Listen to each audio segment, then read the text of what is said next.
Subscribe करें और bell दबाएं ताकि कोई खबर रह न जाए।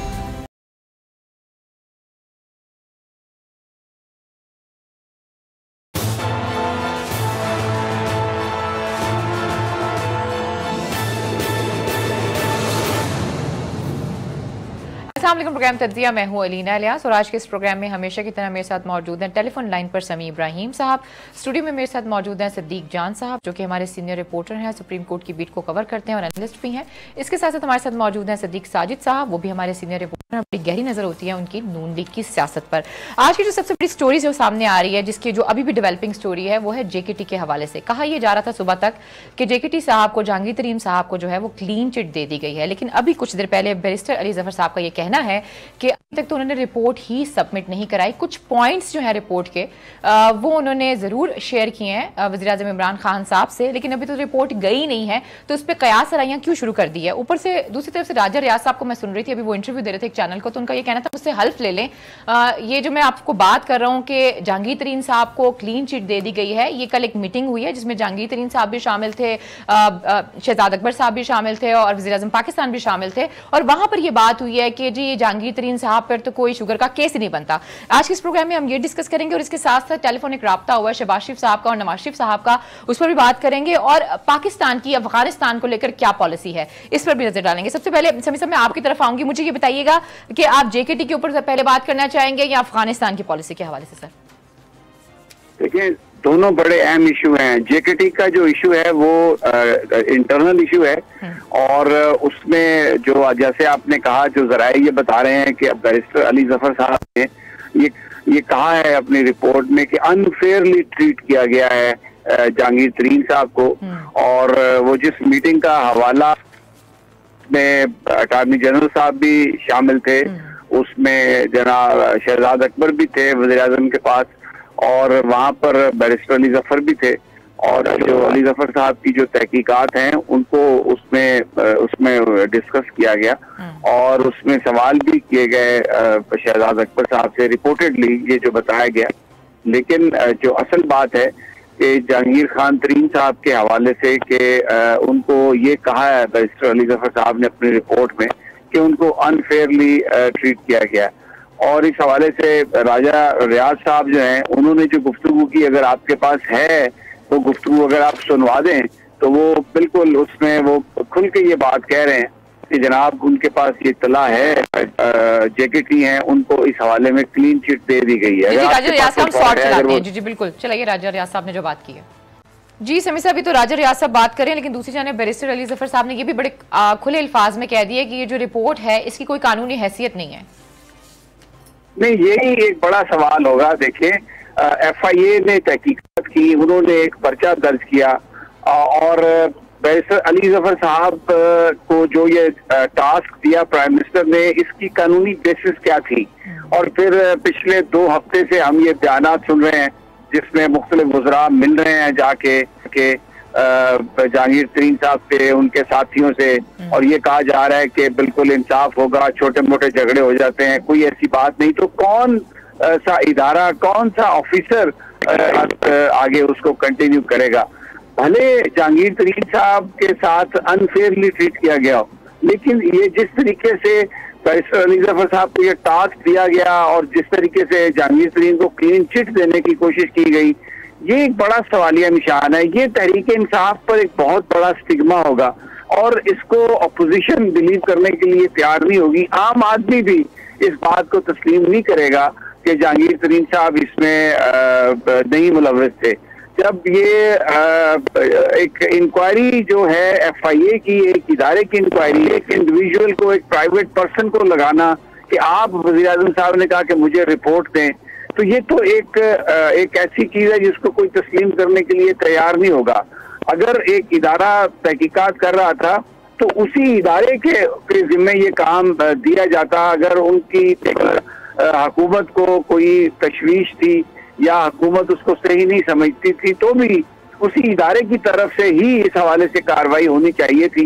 ये एक बहुत बड़ा स्टिग्मा होगा, और जहांगीर तरीन साहब अगर इसमें उनके साथ अगर कोई ज्यादती भी हो रही थी, तो जो तरीका इख्तियार किया गया उनको एक क्लीन चिट देने के लिए, और जिस चीज की कोई कानूनी हैसियत नहीं है, कोई लीगल हैसियत नहीं है, तो अब उसको किस तरीके से हुकूमत आगे लेके बढ़ेगी, ये बहुत बड़ा मैं समझता हूँ कि ये एक ऐसा तरीका इख्तियार किया गया जिसने भी ये करवाया वज़ीर आज़म साहब से, आज़म साहब को एक बिल्कुल बंद गली में धकेल दिया और ये एक कंफ्यूजन एक क्रिएट किया गया इदारों के ऊपर प्राइवेट पर्सन। अब अली ज़फ़र साहब को ये एक्सेप्ट नहीं करना चाहिए था, वो लॉ को समझने वाले हैं, वो खुद अब वो कह रहे हैं कि इसकी कोई कानूनी हैसियत नहीं है। जब इसकी कानूनी हैसियत ही नहीं है तो ऐसे मौके पर इस तरह की बात करना, और फिर जिसमें कि पाकिस्तान में तो माजी में भी हर हुकूमत ने अपने साथियों को बचाया, और फिर अभी इस सारे सिनेरियो में जहांगीर तरीन साहब के साथ MPs हैं और पंजाब हुकूमत को और वफाक में वज़ीर को बिल्कुल सामने एक वाज़े खतरा नजर आ रहा था। तो उस ब्लैकमेलिंग की बुनियाद पर एक तीसरे शख्स को, प्राइवेट पर्सन को इंक्वायरी पे लगा देना, फिर उनसे ये इंक्वायरी में आ जाना कि उनके साथ अनफेयरली जहांगीर तरीन के साथ ट्रीट किया गया, ये सारे का सारा जो मामला है ये बहुत ही एक मामला है। और अगर ये चीजें सब कुछ सच भी हैं, ऐसा भी हुआ है, तो भी कोई इस पे बिलीव नहीं करेगा।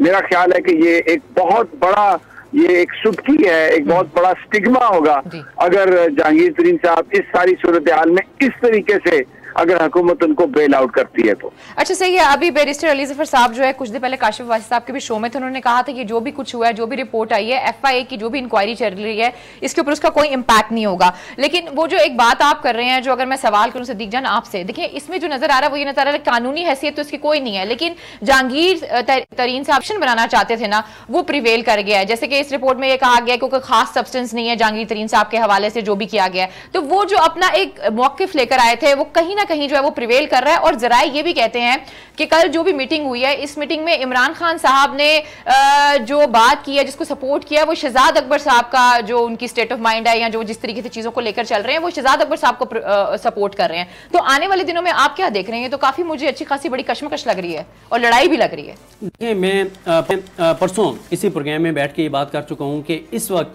अगर इस हुकूमत के पिछले 3 वर्षों में किसी शख्स ने पूरी ईमानदारी से काम किया है, जिस मकसद के लिए शायद वो PTI में आए थे, तो वो पूरी ईमानदारी से सिर्फ एक शख्सियत ने काम किया जिनका नाम है बैरिस्टर शहजाद अकबर।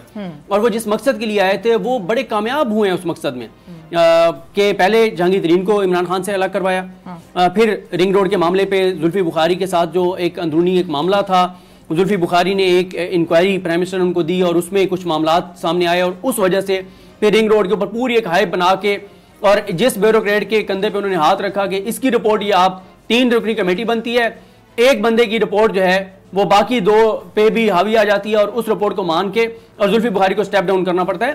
तो बड़ी कामयाबी से जा रहे हैं, बड़ी जबरदस्त स्पीड से, वो जो पंजाब स्पीड थी शहबाज शरीफ साहब वाली, उसी स्पीड पे जा रहे हैं शहजाद अकबर साहब। अब ये जो आप बात कर रही है ना कि कानूनी चाहे कोई हैसियत ना हो इस रिपोर्ट की, अगर बैरिस्टर अली ज़फ़र साहब की रिपोर्ट बगैर टेम्पर किए अगर इंडिपेंडेंटली रिपोर्ट अली ज़फ़र साहब ने दे दी तो सियासी तौर पे जलजला आ जाएगा। उसकी वजह क्या है? उसकी वजह यह है कि जब ये रिपोर्ट में आ जाएगा कि ये जो 3 FIR जहांगीर तरीन पर हुई, ये इस्लामाबाद से करवाई गई, इसके पीछे बैरिस्टर शहजाद अकबर थे, ये सारा एक मकासद कुछ और थे, तो मुझे बताएं अपोजिशन कहेगी कि अगर आप अपने बंदों के साथ ये कर रहे हैं तो आप अपोजिशन के साथ क्या कर रहे होंगे? अब इमरान खान साहब के लिए आगे खाई है, पीछे कुआं आगे खाई वाली सूरत हाल है।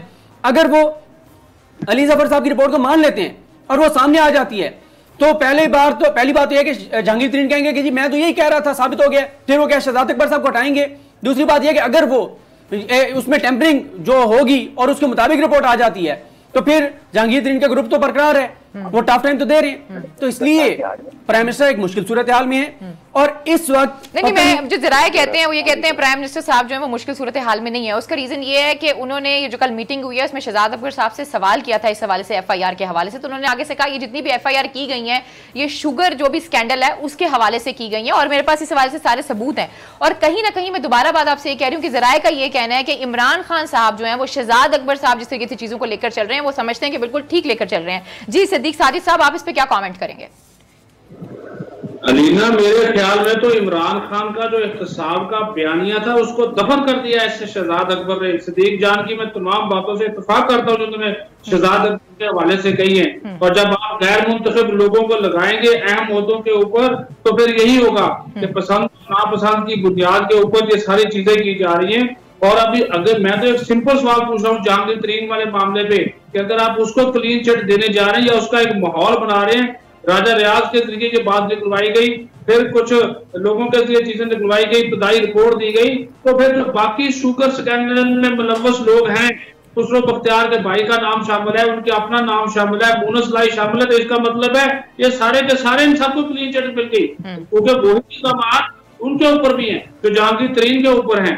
तो ये तो फिर आप वहां पे बैठे हुए हैं, तो ये जो चीजें वहां पे चल रही हैं वजीर आजम ऑफिस में, ये व्हाट्सएप वाली कहानी, व्हाट्सएप के मैसेजेस जो दिखाए गए, जो जिसका तबादला हुआ, ये सारी चीजें अब ये खुल खुल के सामने जो है वो आ रही हैं। तो उसी वजह से जो मैं यही बात कह रहा हूँ कि ये लीगल इसकी हैसियत हो या ना हो, कल भी हमने ये बात की थी, मैंने आपसे यही कहा था कि इनको क्लीन चिट बकायदा तहकीकात की जाएंगी, हो सकता है अदालतों में मामले जाएं। अभी तो अदालतों में मामला जाने से पहले इनको जो है वो एक माहौल बना दिया जाए जहांगीर तरीन की बेहतरी के लिए। और जो इमरान खान का जो बड़ा एक नारा था कि इंसाफ सबके लिए होगा, वो तो मुझे लग रहा है कि अब तो सबके लिए नहीं होगा, सिर्फ जहांगीर तरीन के लिए होगा और उनकी मर्जी का होगा।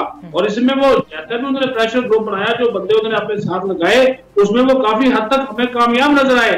वरना ये जो हमेशा बात कर रहे हैं, अगर एक बंदा जिसके खिलाफ तहकीकात हो रही है उसके पास वफाकी वुज़रा के जाने का क्या मकासद है? एक नहीं दर्जन बार वुज़रा क्यों मिलते हैं। Speaker national assembly Asad Qaiser, जिनका एक ये मकाम है कि वो एक गैर जानदार शख्स होता है, अपोजिशन का चलो उनके ऊपर इल्जामात हैं, उनके हवाले से भी बातें की जा रही। तो भाई अगर एक जो जेर तफ्तीश एक तरह का जिसको FIA ने मुलज़म डिक्लेयर किया हुआ है, आप जो है वहां पे जाकर तहकीकात कर रहे, उनके साथ जाकर मुलाकातें करते हैं, फिर इस तरह की जो रिपोर्ट्स हैं, इब्तदाई रिपोर्ट आ गई या जुबानी रिपोर्ट आ गई, जो भी आ गई, अच्छा ये एक नई कहानी अब शुरू कर दी गई है कि FIA की तहकीकात के ऊपर इसका असर नहीं पड़ेगा। भाई क्यों नहीं पड़ेगा?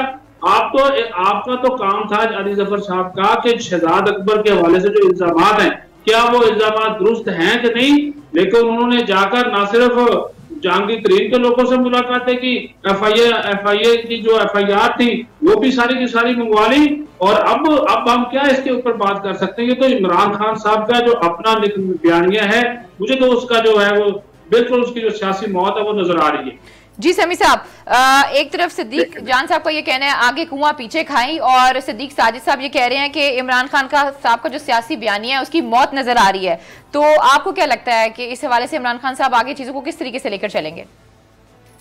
देखिए, जो आगे पीछे खाई है या कोई सियासी मौत हो गई बयानिए की, मैं इस बात में नहीं जाता, लेकिन दो जो अहम सवाल हैं जो इस सारी चीजों से उठे हैं।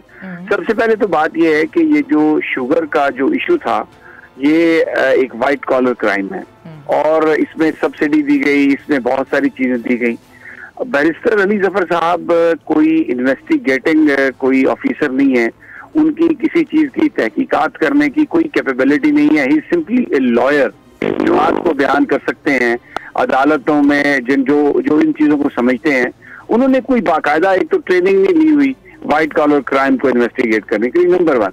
दूसरी बात यह है कि जो FIA ने जो तहकीकात की हैं, उसके बाद अगर बैरिस्टर अली जफर साहब, जैसे अभी सदीक जान साहब ने कहा, कि अगर वो ये कहते हैं कि जी उनके साथ अनफेयरली ट्रीट हुआ, तो इसका मतलब ये है कि आप पूरा जो FIA की वर्किंग है उसके ऊपर आपने एक बड़ा सवालिया निशान लगा दिया। आप ये कह रहे हैं कि हुकूमत जो है वो असरअंदाज हुई है, FIA बात कर रही है, और FIA अगर, जैसे सदीक जान ने वेरी राइटली पॉइंटेड आउट, कि अगर जहांगीर तरीन साहब के हवाले से ये साबित हो जाता है कि उनके साथ अनफेयर ट्रीटमेंट दी है उनको FIA ने, और बैरिस्टर शहजाद अकबर जो हैं वो इस सारे मामले में इस सारे मामले में, तो ये जो सारे अपोजिशन के खिलाफ मुकदमात हैं, ये जो सारी तहकीकात हो रही हैं FIA जिनको कर रही है, आपने पूरा एक इदारा आपने उसको अंडरमाइन कर दिया। जिस किसी ने भी वजीर आजम साहब से ये काम करवाया, बैरिस्टर अली जफर साहब को ये टास्क दिलवाया, उन्होंने वजीर आजम साहब से कोई अच्छा काम नहीं किया। ये कितना बड़ा स्टिग्मा है, ये कितना बड़ा एक वजीर आजम के दामन पर ये एक छींटा पड़ गया। अब वो क्या करेंगे? बैरिस्टर अली जफर साहब कहते हैं कि जी मेरी जो रिपोर्ट है उसकी तो कानूनी हैसियत ही नहीं है। कानूनी हैसियत ही नहीं है तो वजीर आजम पाकिस्तान ने उसकी क्यों इजाजत दी कि वो काम किया जाए, जिससे पूरा जो एक एहतसाबी अमल है आपने उसको जेपटाइज कर दिया है, आपने उसके ऊपर डाउट्स क्रिएट करवा दिए हैं, उस पर सवालिया निशान। वो ऑनेस्ट ऑफिसर FIA के जो अपनी अड़करेजी कर रहे थे, जिन्होंने कितनी मेहनत से कोई एविडेंस इकट्ठा किया होगा, वो पॉलिटिकल एक्सपीडियंसी हो गया। अगर वजीर जहांगीर तरीन के साथ ही MP होते तो क्या इमरान खान वजीर आजम पाकिस्तान इस बात की इजाजत देते किसी बंदे को? तो ये तो जो कहते थे वजीर आजम के मुझे गवर्नमेंट की कोई परवाह नहीं है, हुकूमत जाती है तो जाए, वो तो सारी की सारी वो जो बात है वो तो इतना बड़ा यू टर्न उस पर हमें नजर आ रहा है।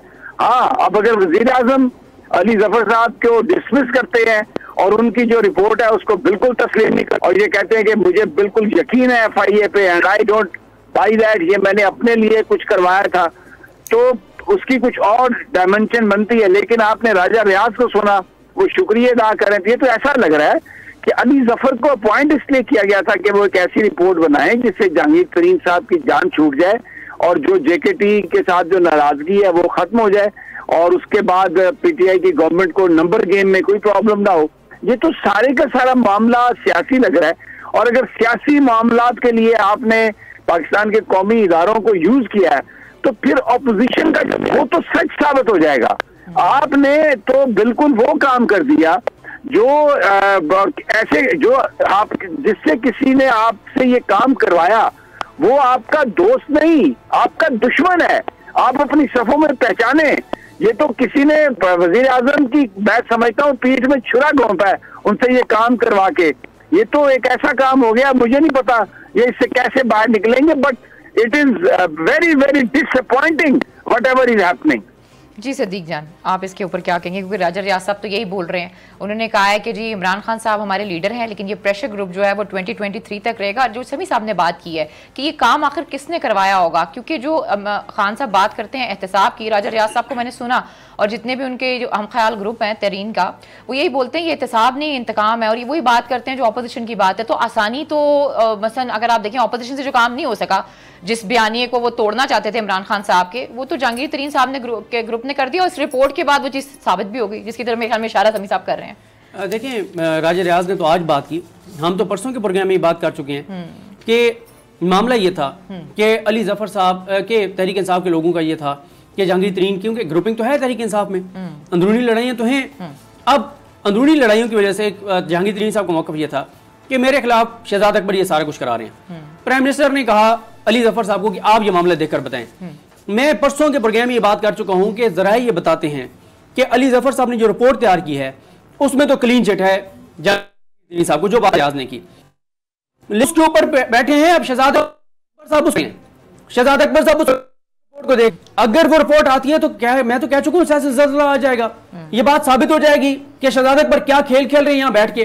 तो मसला ये है, अब उस रिपोर्ट को चेंज करके आप जब पेश करेंगे प्राइम मिनिस्टर को तो जहांगीर तरीन तो ये नहीं मानेगा, वो तो प्रोटेस्ट करेगा, क्योंकि उस तक तो सारी इंफॉर्मेशन है कि, और वो तो कॉन्फिडेंट है, वो वेल कनेक्टेड है, उसके पास इंफॉर्मेशन है, वो तो सबूत दिखा चुके हैं अली जफर साहब को कि ये स्क्रीनशॉट है प्राइम मिनिस्टर ऑफिस से, ये हो रहा है, ये हो रहा है, ये हो रहा है। तो कैसे आप अली जफर साहब कुछ और लिखेंगे, कुछ और उनको जो इस वक्त सूरत हाल है, अगर आप माहौल देखें तो उनको लिखना पड़ेगा। मैं नहीं समझता अली जफर साहब इतने दबंग साबित होंगे कि अली जफर साहब डट जाएंगे शहजाद अकबर के सामने कि मैं तो जो सच्ची रिपोर्ट है वो प्राइम मिनिस्टर को दूंगा। मुझे ऐसा नहीं लगता। ठीक हो गया समी साहब, अब अगली स्टोरी पे आते हैं अगर आपकी इजाजत हो। जस्टिस काजी फाइज साहब का जो केस है, क्योंकि सदीक जान साहब भी हमारे साथ मौजूद हैं, उनसे जानेंगे आप कमेंट करना चाहिए, सवाल करना चाहें, या मैं सदीक जान की तरफ जाऊं डायरेक्ट? नहीं, सदीक जान इस मामले में ज्यादा बता सकते हैं हमारे के, वो कानूनी तौर पर तो अब रजिस्ट्रार साहब ने वापस भेज दिया एतराज लगा के, तो अब क्या इसकी कोई इस एतराज पर कोई गवर्नमेंट अपील करेगी और फिर वो कोई जज साहब सुनेंगे अपने चेंबर में, चीफ जस्टिस साहब सुनेंगे, क्या इसमें आगे क्या होगा सदीक जान बताइए? रिव्यू पे रिव्यू हो सकता? देखिए, ये वो केस है जिसमें इतना कुछ पहली बार हुआ है कि इसलिए कुछ नहीं कहा जा सकता कि ये जो बात हो रही है कि रिव्यू पे रिव्यू हो सकता है, नहीं हो सकता। आखिर हुकूमती टीम ने अगर इतना बड़ा ये फैसला किया तो ऐसा तो नहीं कर दिया, क्या उन्हें नहीं पता था कि रिव्यू पे रिव्यू नहीं होता? तो उन्होंने जो ग्राउंड्स ली होंगी, जब वो एप्लीकेशन सामने आएगी तो बहुत कुछ सामने आएगा। दूसरी बात यह है कि समीर साहब, इसमें मामला यह है कि काजी फैसल साहब के केस के मामले में, चाहे वो बेंच बनाने का मामला था, कितने रुकनी बेंच सुनेगा, रिव्यू कौन सा बेंच सुनेगा, 7 जजेस सुनेंगे, 10 सुनेंगे, ये जितने भी मामलात थे वो सारे चीफ जस्टिस पाकिस्तान जस्टिस गुलजार अहमद साहब ने वो भेजते रहे उसी बेंच के पास कि वो बेंच ही फैसला करे, चाहे वो, हालांकि ये इंतजामी तौर पे इंतजामी फैसला लगता था कि लाइव ब्रॉडकास्ट हो सकती है, ये नहीं हो सकती, लेकिन वो बेंच ने सुनी। जब 7 रुकनी बेंच रिव्यू सुन रहा था, काजी फैसल साहब ने इतराज किया तो गुलजार साहब ने मामला 7 रुकनी बेंच के सामने 10 रुकनी बेंच बना के उनके सामने भेज दिया। तो कहने का मकसद ये है कि इसमें भी यही होगा। मुझे लगता है कि ये मामला इसी बेंच के सामने आएगा, 10 रुकनी बेंच के सामने आएगा। अब इसमें इंटरेस्टिंग सूरत हाल क्या होगी कि जैसे मंजूर मलिक साहब हो गए रिटायर, मंजूर मलिक साहब के बाद अब एक ही सुप्रीम कोर्ट में जज जो हैं वो इस वक्त मौजूद हैं, यानी जो सबसे जूनियर जज हैं, जो जस्टिस मज़ाहिर अली अकबर नकवी साहब हैं, उनको अब बेंच में बैठना पड़ेगा 10 रुकनी बेंच में। अब पहले जो है वो जो बेंच जब 9 रुकनी रह गया था तो उस वक्त हुकूमत का ये था कि 9 रुकनी सुन ले, क्योंकि फैसल रब साहब रिटायर हो गए, तो उन्होंने कहा नहीं 10 पूरे करें और अमीनुद्दीन साहब को ऐड किया गया जो फिर काजी फैसल साहब के हक में गए। अब अगर मंजूर मलिक साहब नहीं है, जो कि नहीं है यकीनी तौर पर, तो फिर अगर 10 रुकनी बेंच होगा तो मज़ाहिर अली अकबर नकवी साहब बैठेंगे, वो बैठेंगे तो उन पे काजी फैसल साहब को एतराज होगा, पहले तो उनको इस रिव्यू पे भी एतराज होगा। तो मामला जो है वो काफी कॉम्प्लिकेटेड होने जा रहा है और हुकूमत ने एक बड़ा फैसला किया है। इमरान खान साहब को बहुत ज्यादा डराया गया था इस मामले में।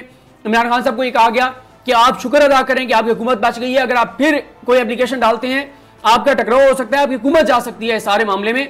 और अभी तफसीली फैसला आना है, तफसीली फैसले में भी आपके खिलाफ कुछ चीजें आ सकती हैं कि बदनीयती के मामले में आपके खिलाफ कार्रवाई का आ सकता है, तो आप ये ना करें।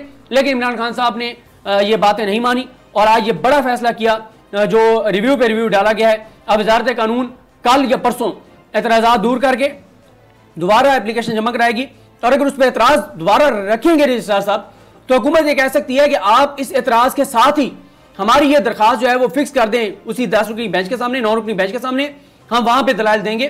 तो मामला बहरहाल आगे काफी कॉम्प्लिकेटेड होने जा रहा है। जी समी साहब।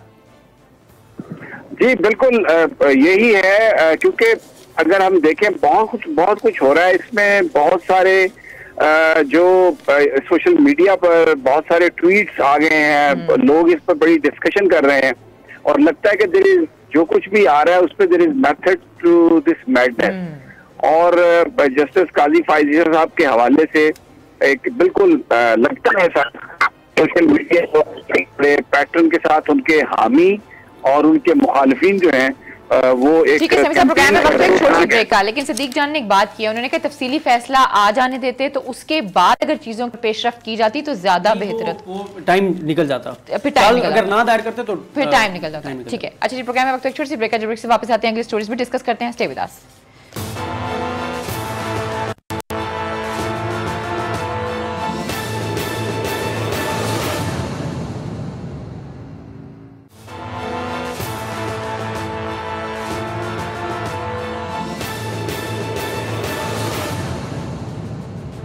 वेलकम बैक नाज़रीन, फिर आपको खुशामदीद कहते हैं और कुछ अपोजिशन की सियासत के हवाले से भी बात कर लेते हैं। उन्होंने जो पीपल्स पार्टी की पीडीएम में वापसी है उसे मशरूत किया है कंडीशन से। इसके अलावा मैंने सुना है कि जो बड़ी टेलीफोनिक राब्ते भी हो रहे हैं शहबाज शरीफ साहब के और नवाज शरीफ साहब के। इनसाइड स्टोरी तो यकीनी सी बात है, हम जानेंगे सिद्दीक साजिद साहब से ही। जी सिद्दीक साजिद साहब, एक तो ये बताएं जो टेलीफोनिक राब्ता हुआ है इसका मकसद क्या था, बातचीत क्या हुई है चौधरी निसार के हवाले से, पीडीएम के फ्यूचर के हवाले से, और बात तो फिर वहीं पर आ गई है। हम सब यही बोलते हैं कि मरियम साहिबा को या नवाज शरीफ साहब को साइड पे लगा दिया गया, लेकिन आज भी जो स्टोरी सामने आ रही हैं, जो खबरें सामने आ रही हैं वो यही आ रही हैं कि अगर पीपल्स पार्टी ने दोबारा से पीडीएम का हिस्सा बनना है तो वो जो यूसुफ रजा गिलानी वाला सारा इशू है उसके ऊपर फिर उन्हें कुछ ना कुछ करना पड़ेगा। जी रेना, ये बिल्कुल आपकी बात दुरुस्त है कि ये शर्त लगाई है। असल में गुज़श्ता रात एक तवील इजलास हुआ क्योंकि लंदन के और पाकिस्तान के टाइम का फर्क है। उस इजलास की सदारत जो है वो नवाज शरीफ ने की है। 5 घंटे के तवील मशावरती इजलास हुआ, उसमें नून लीग के जो सीनियर रहनुमा थे वो उसमें शरीक थे और उसमें शहबाज शरीफ भी शामिल थे। और इस इजलास में भी यही चीज तय पाई कि अगर पीपल्स पार्टी ने आना है तो फिर सबसे पहले उनको जो है वो अपोजिशन लीडर का जो ओहदा है सेनेट में यूसुफ रजा गिलानी के पास है उसकी कुर्बानी देना होगी, क्योंकि ये कमिटमेंट थी पीडीएम के प्लेटफॉर्म के साथ, नून लीग के साथ, के सेनेट में अपोजिशन लीडरी जो है वो नून लीग को मिलेगी। तो लिहाजा पहले वो दस्तबरदार हो और उसके बाद फिर हम उसको पीडीएम में वापस देने के लिए तैयार हैं।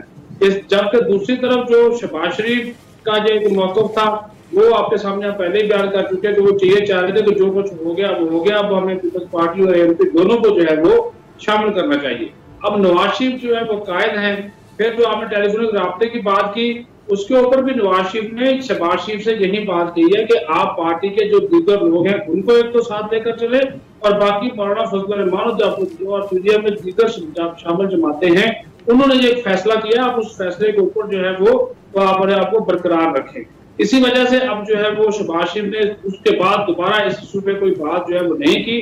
लेकिन ये बात लाजमी है कि जो 29 तारीख का इजलास हो रहा है पीडीएम का, उसमें अब खुद शिरकत करेंगे शहबाज शरीफ बतौर सदर मुस्लिम लीग नून। उसमें मरियम नवाज नहीं जा रही, ना ही उनको इनवाइट किया गया है। शायद खान अब्बासी इनके साथ जो है वो जाएंगे, और जो फॉर्मली चूंकि अब मीटिंग का दिन और टाइम अनाउंस कर दिया गया तो नून लीग के सेक्रेटेरिएट में होगा, और ये भी अनाउंस कर दिया गया कि अब उसमें पीपल्स पार्टी और एएनपी को नहीं बुलाया जाएगा। लेकिन एक इख्तलाफी जो तकसीम है वो मौजूद है मुस्लिम लीग नून के अंदर, और शहबाज शरीफ जो चाह रहे थे वो उसको नाकाम बनाया। फिर खुद जब नवाज शरीफ जो है मैदान में आए, क्योंकि मेरे जराये के मुताबिक जब शहबाज शरीफ और मौलाना फजल रहमान की मुलाकात कल हुई थी तो रात गए, फिर मौलाना फजल रहमान और नवाज शरीफ का भी टेलीफोनिक राब्ता हुआ था, उसमें भी तमाम तर जो सूरत हाल है उसके ऊपर तबादला ख्याल हुआ था। और नवाज शरीफ ने ये बात की थी कि पीडीएम ने जो अपने फैसले इस हवाले से माजी में किए हुए हैं वो उनके ऊपर जो है वो अपने आप को कायम रखे, वो तो यही चाहते हैं। इसी वजह से अब वो पीपल्स पार्टी को रखना है या नहीं रखना है, ये फैसला जो है वो 29 के इजलास में जो हो जाएगा। लेकिन ना तो अब पीपल्स पार्टी माफी मांगने को तैयार है, ना वो शर्मिंदगी का इजहार कर रहे हैं, ना यूसुफ रजा गिलानी को वो सेनेट के अपोजिशन लीडर को होते से वापस लेने के लिए तैयार है। तो इसका मतलब तो साफ नजर आ रहा है कि शहबाज शरीफ की ख्वाहिश के बावजूद पीडीएम में जो पीपल्स पार्टी की जो शमूलियत है वो गैर शराइत के मुमकिन नजर नहीं आ रही। लेकिन बिलावल साहब तो कह रहे थे, आज मैंने उनको सुना, वो ये फरमा रहे थे कि मैं जैसे कि मरियम को भी नहीं मानता, मैं नवाज शरीफ साहब को भी नहीं मानता, अगर मैं मानता हूं तो शहबाज शरीफ साहब को मानता हूं, लेकिन शहबाज शरीफ साहब के तो हाथ बंधे हुए हैं। तो फिर ये जिस तरफ इशारा कर रहे हैं साजिद साहब कि शहबाज शरीफ साहब बेशक पीडीएम में चले जाएं या बेशक वो नून लीग के सदर हों, लेकिन जो सही पॉलिटिक्स हो रही है वो लंदन से हो रही है, और मरियम नवाज बिल्कुल जितनी मर्जी साइड पर हो जाए लेकिन ग्रुप तो उन्हीं का मुतहरिक है और उन्हीं का स्ट्रॉन्ग है। बिल्कुल आप दुरुस्त कह रही हैं। एमकेएम लंदन की तरह इस वक्त मुस्लिम लीग नून लंदन जो है जी वो बिल्कुल मजबूत है, और बयानिया नवाज शरीफ का ही जो है वो चलेगा और चल रहा है। अभी तक तो शहबाज शरीफ की कोशिश जो है वो मुकम्मल तौर पर नाकाम नज़र आती हैं। और जहाँ तक बिलावल साहब की बात है, आप देखिए ये वही बिलावल साहब हैं जिनके वालिद मोहतरम के बारे में शहबाज शरीफ कहा करते थे कि लाहौर लाड़काना कसूर और फलां फलां शहरों की सड़कों पर ना घसीटे तो मेरा नाम शहबाज शरीफ नहीं है। आज वो कहते हैं कि हमें शहबाज शरीफ पे एतबार है और नवाज शरीफ पे जो है वो में एतमाद उस तरह से नहीं है, और मरियम पर एतमाद नहीं है। और मरियम का जहाँ तक मामला है मरियम तो बड़े वादे उन्होंने लिए थे बिलावल से जलसों में कि बिलावल भाई वादा करो हम लड़ेंगे नहीं, बिलावल भाई वादा करो हम ये करेंगे, बिलावल भाई हम वो करेंगे, और बड़ा दोनों बहन भाइयों का प्यार मोहब्बत। और फिर आपने ये भी देखा कि बिलावल साहब का जो जब मरियम साहबा गई लड़काना तो जिस तरह से इस्तकबाल किया गया। लेकिन अब आप देख लें कि यही सियासी मुनाफकतें हैं, यही चीज़ें हैं कि अब जिस मरियम के साथ वो मरियम कहती थी कि जो हमें जुदा करने की कोशिश करेगा, मैं दूर करने की कोशिश करेगा तो वो उसको हम वो साजिशें नाकाम बना देंगे, कोशिश नाकाम बना देंगे। और आज आप ये सारी सूरत देख लें। तो सादा जो सिचुएशन खराब लगती है वो मुझे शहबाज शरीफ साहब की लगती है, मुझे समझ नहीं आता वो आगे सियासत को किस तरीके से लेकर चलेंगे। लेकिन शहबाज शरीफ बहुत मुश्किल सूरत हाल में है, भाई को भी नहीं छोड़ सकते, इदारों को भी नहीं छोड़ सकते, भतीजी जो है वो उनको टफ टाइम दे रही है। जी समी साहब हमारे साथ स्टूडियो में मौजूद है। जी समी साहब, ये सारा इशू जो है शहबाज शरीफ साहब वाला, देखिए ये कोई इशू नहीं है, सबको ये पता है कि शहबाज शरीफ साहब अपनी जगह बनाने की कोशिश कर रहे हैं। बज़ाहिर दोनों बहुत सारे लोग ये कहते हैं कि वो एक गुड कॉप बैड कॉप, जो कल भी आप कह रही थी कि ये सारी वो कहानी है। At the end of the day Shehbaz और नवाज जो दोनों भाई हैं और उनमें आपस में अगर कोई रिफ्ट हुई भी तो वो एक बेनिफिट के लिए होगी, इसमें कोई किसी तरह का इनका कोई आपस में कॉन्फ्लिक्ट नहीं, रियल कॉन्फ्लिक्ट नहीं है। वो एक ही कश्ती के सवार हैं, अपने आप को बचाने के लिए एक स्ट्रेटजी उन्होंने बनाई है। उसमें वो देखना यह है कि क्या वो पहले तो चक्कर देने में कामयाब हो गए और नवाज शरीफ साहब चले गए, अब दोबारा क्या वो चक्कर दे सकते हैं। Prime minister has put his foot down और उनको बाहर जाने की इजाज़त नहीं दी, और अब वहाँ पर ये सारा ड्रामा ये इसीलिए कर रहे हैं। लेकिन जो सबसे बड़ी स्टोरी है अलीना जी सर, जो आज हम जहांगीर तरीन साहब की वजह से और वो उस डोमेस्टिक इशू से वो नहीं बात कर सके, वो प्रेशर है जो दुनिया पाकिस्तान पर अपने मखसूस मफादात को हासिल करने के लिए दो इशूज़ पर यह प्रेशर पड़ रहा है। एक तो इशू है नामूस रिसालत के हवाले से, और उसमें हमें नज़र आ रहा है कि हुकूमत का रवैया बहुत ही माज़त खाना है। मैं बड़े अफसोस से ये बात कहूँगा, शाह महमूद कुरैशी साहब ने आज वो जो वज़राए ख़ारजा हैं यूरोपियन यूनियन के, उनसे जो गुफ्तगू की है उसमें उन्होंने उनको जो एड्रेस करते हुए जो बातें कही हैं, जो पाकिस्तान की डोमेस्टिक पॉलिटिक्स है उसको सामने रखते हुए उनको ये यकीन दिलाने की कोशिश की है कि जो लब्बैक के जो एहतजाज है, उनके जो मुतालबात हैं, हम उसके सामने हम सर नहीं झुकाएंगे। और दूसरा प्रेशर वो है जो अमेरिका डाल रहा है पाकिस्तान में अड्डे लेने के लिए। हमने इससे पहले भी जो हमारा प्रोग्राम था उसमें अनवर इकबाल साहब को भी लिया, लेकिन अब वहाँ से जो खबरें आ रही हैं, आज भी जनरल कमर जावेद बाजवा से जो डिफेंस सेक्रेटरी हैं अमेरिका के, उन्होंने गुफ्तगू की है और पेंटागन के तर्जमान ये कह रहे हैं कि बिल्कुल जो बातचीत चल रही है अमेरिका की कि किस तरीके से हमने मज़ीद आगे ताउन लेके चलना है, और अभी तक ये इनकन्क्लूसिव है, अभी तक इसका कोई फैसला नहीं हुआ। पाकिस्तानी तर्जुमान हमें ये कहते हुए नजर आ रहे हैं कि जी बिल्कुल कुछ नहीं है, वो भी ये कह रहे हैं कि कुछ नहीं है, लेकिन अमेरिकन ये बात तस्लीम कर रहे हैं, स्टेट डिपार्टमेंट भी ये बात तस्लीम कर रहा है और उसके साथ साथ पेंटागन भी ये बात तस्लीम कर रहा है कि पाकिस्तान को कि अमेरिका अड्डे हासिल करने की कोशिश कर रहा है। पाकिस्तान ये कह रहा है कि हम उनको नहीं देंगे। तो ये जो दो प्रेशर हैं उसमें जिस तरीके से पाकिस्तान के हुकाम इसको हैंडल कर रहे हैं, जिस तरीके से पाकिस्तान के हुकाम अवाम से इस बात को छुपा रहे हैं, ये जो बातें सामने आई हैं सारी की सारी, ये कोई पाकिस्तान के हुकाम ने वॉलंटरीली नहीं बताई पाकिस्तान के लोगों को। अमेरिका में उनके जो असिस्टेंट सेक्रेटरी हैं वो बात करते हैं तो फिर पाकिस्तानी उसके रिएक्शन में बात करते हैं। ये नहीं कहते कि अभी कोई बातचीत हो रही है, अभी हम पर दबाव इस बात का पड़ा हुआ है, अभी हम इसमें कुछ कर देंगे। एक बड़ा इस अंदाज में उसकी तरदीद करते हैं कि जिससे शकूक को शुभात निकलते हैं। अब सब एक अगर आप मुझे इजाज़त दें तो मैं वो आपको जो शाह महमूद कुरैशी साहब की जो गुफ्तगू है जो उन्होंने की यूरोपियन यूनियन के वज़राए ख़ारजा के साथ, जिसमें वो कह रहे हैं कि कोई जत्था हमें डिक्टेट नहीं कर सकता। भाई यूरोपियन यूनियन कौन होती है जिसको आप पाकिस्तान के अंदर लोग या जो ग्रुप्स जो मुख्तलिफ डिमांड्स कर रहे हैं उसके हवाले से आप उनसे इस तरह माजरत खाना अंदाज में बात करें। सुनिए जरा क्या फरमा रहे हैं शाह महमूद कुरैशी साहब। अब क्या फरमा रहे हैं शाह महमूद कुरैशी साहब कि मैं आपको ये यकीन दिलाता हूं कि जो पाकिस्तान के अंदर रेडिकल ग्रुप हैं वो हमारी पॉलिसी को डिक्टेट नहीं करेंगे। यूरोपियन यूनियन को आप ये क्यों बात बता रहे हैं, किस हवाले से? आप पाकिस्तान के अंदर जो डोमेस्टिक जो पॉलिटिकल पार्टीज़ हैं, चाहे वो रिलीजियस पार्टीज़ हैं, अगर वो कोई पॉइंट ऑफ व्यू अडॉप्ट करती हैं तो आप ये क्या कह रहे हैं उनको कि डत्थे हमें डिक्टेट नहीं कर सकते? आप ये सफाई देने की कोशिश कर रहे हैं कि हम आपके सफ़ीर को वापस नहीं भेजेंगे। आप उनको ये कहने की कोशिश कर रहे हैं, ये पाकिस्तान की जो डोमेस्टिक जो चीज़ें हैं उनको आप यूरोपियन यूनियन के सामने इस तरह माजरत खाना अंदाज में रख रहे हैं, और आप पूरा पाकिस्तान डिमांड कर रहा है इस बात की। तो पूरा पाकिस्तान ये कहता है कि नामूस रिसालत पर कोई कंप्रोमाइज नहीं होगा। और आप जरा अपने गिरबान में झांक कर देखें, आपने एक वादा किया, आपने कहा कि हम कौमी असम्बली में लेके आएंगे, लेजिस्लेशन करेंगे, और फिर आप उन पर चढ़ दौड़े, आपने उनको गिरफ्तार किया, आपने उन पर जुल्म सितम के पहाड़ आपने उन पर चला दिए, और फिर अब आप ये यूरोपियन यूनियन को कह रहे हैं कि वो हमारी पॉलिसी को डिक्टेट नहीं करेंगे। क्या इस तरह की बातें करके आप इस मुल्क में खुदा ना खास्ता किस किस्म की फजा आप क्रिएट करना चाहते हैं? आप इतने ज्यादा कमजोर हैं कि आप उनको सफाइयां दे रहे हैं। बहुत ही मैं I could not even believe कि ऐसा वजीर खारजा कह सकते हैं। नहीं, आपने बिल्कुल ठीक बात की है। वजीर खारजा साहब ने तो जो बात करनी थी वो करनी थी, लेकिन मुझे याद है इमरान खान साहब ने जब बात की थी, कौम को जब एतमाद मिला था तो उन्होंने ये कहा था कि भाई इसके जो बिजनेसमैन हैं उन पर बड़े बुरे इंपैक्ट पड़ते हैं।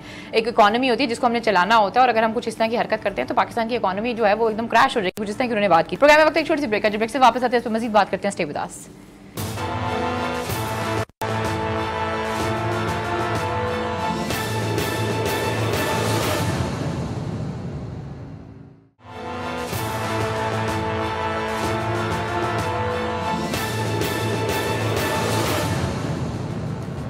वेलकम बैक नाज़रीन, फिर आपको खुशामदीद कहते हैं। जी समीर साहब, जो मजीद पेंटागन के हवाले से, जी मैं पेंटागन के हवाले से तो बिल्कुल हम बात करते हैं, सदीक जान से भी इसमें बात करेंगे, लेकिन मैं सबसे पहले जो शाह महमूद कुरैशी साहब ने जो गुफ्तगू की है यूरोपियन यूनियन वज़राए ख़ारजा से खिताब करते हुए, उसका अगर मैं तर्जमा करूँ तो वो ये था कि आप परेशान ना हो, अगरचे पाकिस्तान में ये कहा गया है कि फ़्रांस के सफ़ीर को भेजें और एक करारदाद भी आई है, लेकिन मैं आपको यकीन दिलाता हूँ कि हम उनकी बात बिल्कुल नहीं मानेंगे और हम आपके साथ अपने तल्लुकात बेहतर बनाएंगे। मुझे बड़ा ही अफसोस हुआ कि शाह महमूद कुरैशी बजाय उन लोगों को, यूरोपियन यूनियन को लताड़ते, वो अपने जो हमारे जो लोग पाकिस्तान के अंदर जो कोई इस हवाले से बात कर रहा है, उन्होंने उन्हीं को लताड़ना शुरू कर दिया, उनको रेडिकल करार दे दिया, उनको पता नहीं क्या उन्होंने क्या कुछ कहा। और ये हुकूमत का अपना वादा था कि हम लेके आएंगे करारदाद और इस पर हम बात करेंगे।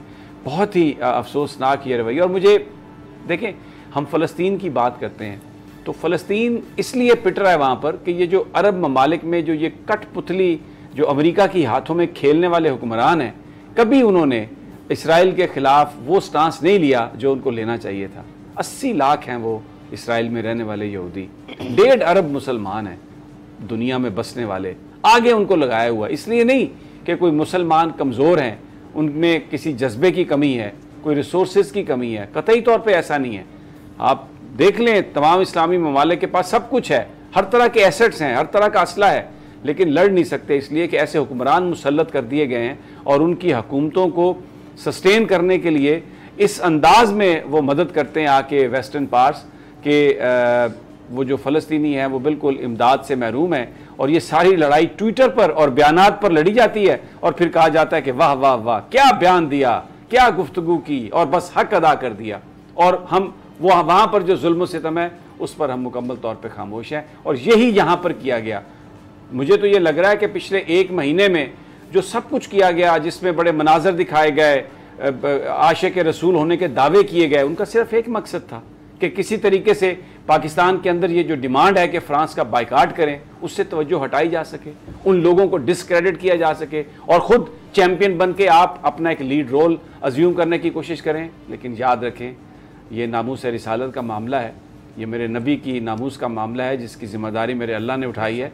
और इस मुल्क में ऐसे लोग मौजूद हैं, ये सारे, आप किसी से भी बात कर लें, नामूस रिसालत पर कोई कंप्रोमाइज़ करने के लिए तैयार नहीं है। इस आग से मत खेलें, ये बेहतर नहीं है। जो सही कोर्स ऑफ एक्शन है, जो आपने वादे किए हैं, आप उनको पूरा करें तो ये कौम पूरी आपके साथ खड़ी है। कोई यहाँ पर ना तशद्दुद चाहता है, ना कोई इख्तलाफ चाहता है इस हवाले से। अब ज़रा पेंटागन की तरफ आ जाते हैं। क्या पाकिस्तान के वजारत ख़ारजा ने या हमारे किसी सफ़ीर ने, मुशीर ने ये बात खुद से कही कि हाँ हम पर प्रेशर है, अड्डा मांग रहे हैं हमसे अड्डे, लेकिन हम अड्डे नहीं देंगे?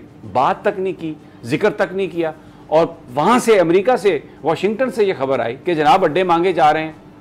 अच्छा जी, वो उसको तर्जमान दफ्तर ख़ारजा ने उसकी भी तरदीद कर दी 2 दिन पहले, नहीं जी बिल्कुल अड्डे नहीं दिए जा रहे। अब पेंटागन फिर ये कह रहा है कि जनाब बिल्कुल गुफ्तगू जारी है, अभी तक कंप्लीट नहीं हुई, डिप्लोमेटिक ऑप्शंस हैं।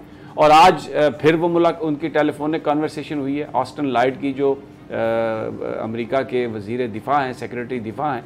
पिछले 2 महीने में कम से कम 4 इंटरेक्शन हुई हैं टेलीफोन पर अमेरिकी सेक्रेटरी खारजा की, जनरल कमर जावेद बाजवा से, और फिर उसके बाद जो एंटनी ब्लिंकन है उनकी भी हुई है इंटरेक्शन, और एक शाह महमूद कुरैशी साहब से भी हुई है। अब डेफिनेटली इन मामलात पर हम ये समझते हैं कि पाकिस्तान की फ़ौज कोई बयान जारी नहीं कर सकती कि हमसे अड्डे मांगे जा रहे हैं या हम देंगे या नहीं देंगे। वो तो सिक्योरिटी के मामलात पर हुकूमत को रिकमेंडेशन दे सकते हैं।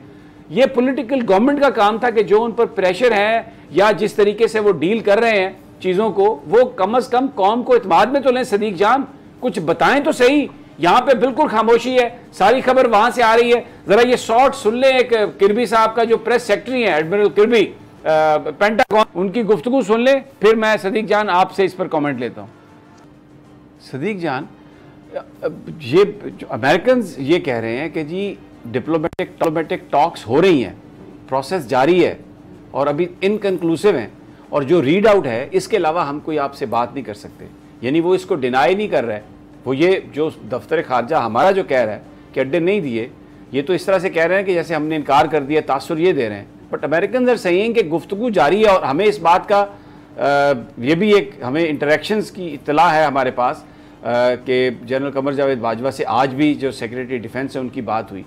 तो हुकूमत पाकिस्तान को ये बात तो बतानी चाहिए ना कि वो जो डिप्लोमेसी हो रही है अड्डे लेने के लिए, वो कौन कर रहा है, कहाँ तक वो बात हो रही है, और क्या उसमें पाकिस्तान का पॉइंट ऑफ व्यू है। ये बड़े अहम इश्यूज हैं, इन पर पाकिस्तान के अंदर तो मुकम्मल तौर पर खामोशी है। दुरुस्त कहा आपने कि जो भी हकीकत है वो कौम को बतानी चाहिए। कुछ तो हक़ाइक़ हैं, ज़ाहिर है 100 अरब डॉलर हमने कर्ज़े देने हैं बैरूनी दुनिया के, और आपको पता है कि कौन ये सारा कुछ कंट्रोल कर रहा है। IMF के मामला हों, ये सारी चीज़ें, या FATF के मामला हों, जिस तरह से पाकिस्तान के गिर्द शिकंजा कसा जाता है। और पाकिस्तान को अभी ये FATF के मामले के ऊपर शौकत तरीन साहब के साथ हमारा इंटरेक्शन हुआ परसों जूम के ज़रिए, तो उन्होंने यही कहा कि एक पोलिटिकल एक इसमें मामलात हैं, या कंप्लाइंस हमने कर दी है, एक दो चीज़ों के अलावा हमने बड़ी अच्छी जो है वो जो चीज़ें उनकी थी उस पर अमल दरामद किया है। लेकिन यह है कि कौम को सच बताना चाहिए, बजाय इसके कि बाहर से हमें जो है वो पता चले कि ये चीज़ मामला चल रही हैं, ये चीज़ें चल रही, कौम को आगाह रखना चाहिए कि, और अगर आपने देने भी हैं, पहली बात तो आप ये कह रहे हैं कि नहीं दे रहे, लेकिन वही जैसे आपने कहा कि उधर से खबर आई तो फिर हम इधर से उसको रिएक्ट कर रहे हैं, वैसे नहीं हम बता रहे हैं। अच्छा, क्योंकि मेरे पास वक्त कम है, मैं एक और इशू पर भी चाहता हूँ कि ये जो खैर एक्सटर्नल प्रेशर्स हैं आप ज़रूर एतमाद में लें, ये शकूक व शुबहात क्रिएट करेगा, विच इज़ नॉट गुड। मुझे ये बात बताइए सदीक जान कि कोई भी आदमी, कोई भी जर्नलिस्ट जो है उसके अपने ख्यालात हैं, he is entitled to his thoughts. ये पाकिस्तान के आइन में इस बात की गारंटी है। असद तूर के ख्यालात से, बहुत सारे ख्यालात से मैं भी मुत्तफिक नहीं हूँ, आप भी मुत्तफिक नहीं है, मुझे पता है। हम जब उनके सामने बैठते हैं तो उनके जो ख्यालात हैं उन पर उनसे बहस भी करते हैं, लेकिन किसी को ये हक है कि जाके उनके साथ तशद्दुद करे?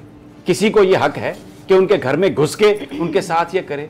ये पाकिस्तान को एक जंगल बना दिया गया। ये कौन लोग हैं? अच्छा, अगर वो हुकूमती एहलकार नहीं है, किसी एजेंसी के लोग नहीं है, तो गवर्नमेंट शुड फाइंड आउट इसकी रिस्पॉन्सिबिलिटी किस पर होगी। हमारे पास कोई सबूत नहीं है कि हम ये इल्ज़ाम लगाएं कि किसी एजेंसी ने किया, लेकिन ये तो जाहिर है कि उन पर तशद्दुद हुआ, विच इज़ रियली बैड। ये किस तरह का मुआशरा, हम ये आज़ादी सहाफ़त जो है उसको, उसकी कौन प्रोटेक्शन करेगा? जी बिल्कुल आपने दुरुस्त कहा। देखें, अगर आपको किसी भी यूट्यूबर, किसी भी सहाफ़ी, किसी भी जो कोई बात कर रहा है उससे एतराज़ है, तो आप कवानीन, अगर पहले कवानीन ऐसे आप कहते हैं कि कमज़ोर हैं कवानीन, आप कवानीन बेहतर लाएं। आपको हक क्या है कि आप मारें किसी को, जाके किसी के घर में घुस जाए? ठीक हो गया सर, उसके ब्रूजेस हैं, मतलब ये एक मैं समझता हूँ ये एक अफसोसनाक है, और पाकिस्तान के सहाफ़ियों को एक होना चाहिए इस पे, इससे कतई नजर के किसका क्या बयानी है। सिर्फ one side of the story जो आप बयान कर रहे हैं, लेकिन सोशल मीडिया पे दूसरी है। बहुत से लोग कह रहे हैं, जैसे मतीउल्लाह जान साहब का जो पूरा किस्सा हुआ था, समझ नहीं आ रही थी किसने उठाया, कहाँ उठाया, कैसे उठाया, इनके हवाले से भी कुछ इस तरह की खबरें भी आ रही है। लेकिन जो आप बात कर रहे हैं कि गवर्नमेंट को इस पर इन्वेस्टिगेट करना चाहिए, ताकि कुछ लोगों का जो नाम लिया जाता है, ताकि पता तो चले आखिरकार कौन रहा है। खैर जी, आज के प्रोग्राम से हम सबको इजाजत दीजिए, अपना बहुत ख्याल रखिए, अल्लाह के बाद।